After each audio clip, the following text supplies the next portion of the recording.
Bridget Lynch here with me today. We just finished the Rugby Championship up here at Dartmouth. Unfortunate, her team, UNE, the Nor'easters, they came up short, but we have a lot to discuss. Bridget, you didn't even play rugby at all in high school, so you got to college last year and decided to play rugby. Why did you decide to do that? Yeah, well, I actually started on the club hockey team at UNE, and a bunch of the girls there played on the rugby team, and most of them had never played before when they started college, and so they invited me to join for the spring season, and I did, and I really loved it, and I've just stuck with it, and I intend to for the rest of my college career. That's really awesome. What lessons that you learned at Hopkinton did you apply here to decide to play with this team?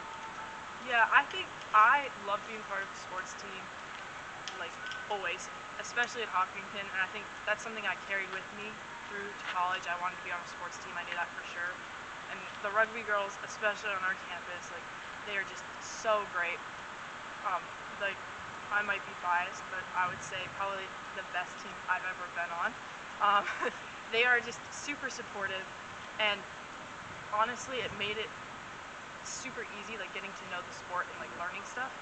And I think some of the lessons from Hopkinton, like just being on a team, like I loved all my teams at Hopkinton and stuff like that. I was able to like bring with me, I think, as being a team player on a new team. And another thing too is just like sticking with your wins and following through with your losses. We had some good wins this season, but we also did have some losses like today. And I think we really played all the way to the end, even though like it started looking rough towards the end there. Like we kept our heads high, we played through the whole game, and that's super important and something that we definitely had at Hopkinton as well with our Dairy Field rivalry and lacrosse. We had a couple moments like that, but yeah. So let's go back to remind everybody, we did our interview a while back this summer, but you were at Paul Smith's, then you came over to UNE. So you learned to play rugby about halfway through the year, and they have a different season for the fall than they do the spring. Yeah. So can you explain that, 7-on-7s, Yeah, 15s and 15s? Yeah, so our spring season is sevens, and it's like a tournament style, and our games are only 14 minutes, whereas 15s is just like you just have one game. It's like any other sports game, and they're 80 minutes.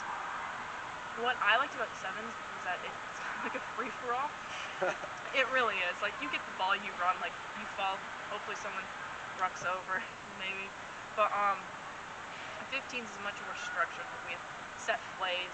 We have like different types of play that we'll run. So we'll have like different setups on the field as well as plays specifically for each setup. And so stuff like that, it's very different from the sevens game. But I think it makes it nice to have those two different seasons. Yeah. Just because sevens is We got a blooper here. We got the bus. That's all right. This happens sometimes. We've had a helicopter fly over before, sorry to interrupt, but this is what happens sometimes. But anyway, sorry, continue. Yeah, it's just like fun to have the two different seasons. It's like almost two different sports, but with the same team. It's really great. So you're saying that because sevens versus 15s, you have fewer people with sevens, so there's more offense, and it's like you have more crazy scoring plays. So do you enjoy that more, or 15s more? Oh man, I don't know. I like them both for very different reasons. Sevens was like how I started, and so I think like it'll always have a special place in my heart. But 15s is really fun. I really like scrumming. That's like my favorite thing. And the scrums for sevens, like they're still fun, but it's a lot less people and it's a lot less intense. Whereas 15s, like a good scrum is like it's a good scrum. Like, I don't even know how to describe it. And there's something about that I'll just like you'll never get in sevens. Yeah. So are you glad that you learned sevens first instead of 15s? Because I think you were saying with set plays, that seems like a more complicated offense style to digest, whereas you're just learning the basics. So was it helpful to start off with sevens? Yeah, I think starting off with sevens is nice because the season's shorter, the games are shorter, like there's less people on the field. So you kind of get the basics and like the foundations, like passing backwards, stuff like that. And then 15s, like this season, I was really able to build on that just from having those basics, like fundamentals that I got from the seventh season, and then made it easier to like focus on like learning plays and stuff like that instead of having to learn plays and learn that like I can't pass the ball forwards. Yeah. That's all good. So just let's run through the finish off, run through the season, recap the season. Yeah, we had a couple losses in the beginning that obviously not great when you lose, but we were able to turn it around and had some good games. We started a win streak and then came here, and obviously we were hoping for the win, but we knew Bowdoin was going to be a really tough competitor, and I think like, even though we didn't win, like we should leave here heads high. Like I'm proud of everyone on my team. I really am. That's great to know. So what do you see as the future of this core and yourself as an individual player, hopefully moving into a role where you get more playing time next season? Yeah, I mean, I was pretty happy with my playing time this season, just because obviously my first season ever. Yeah. That's pretty great. Next season we're losing a good number of seniors, so I'm definitely gonna have to step up my game personally.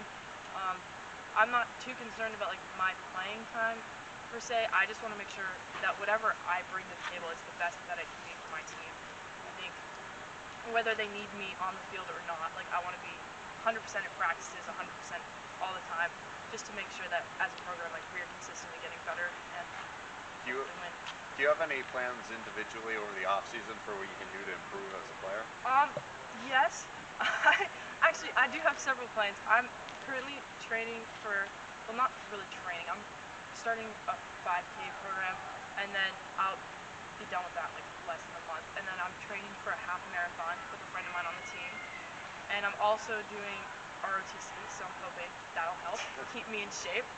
If not, I'm sure I can add some more stuff to that. But I think right now I just got to work on like staying in shape on the off season, like just not letting myself fall back into like doing nothing. I got you. So, final question here. Your team, you said you're losing all those seniors. What are you going to do as a group to remain competitive? I think our team always has been super close. So I think just like keeping up with like physical stuff, like working out over the summer. We have a pretty good preseason, and it always is helpful. And I think our team, just because we're so fostering of like development and stuff, that we'll be able to recover.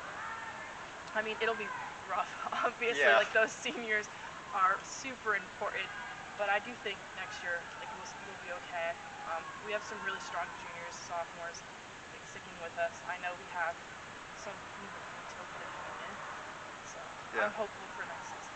Well, as somebody who loves sports, it was great to come out today to Dartmouth and see you guys play here today in Hanover. And my first time watching a different sport that I've never seen before. So, thank you, Bridget. Best of luck with everything. Second place, nothing to be upset about. Yeah, thank you. Yep.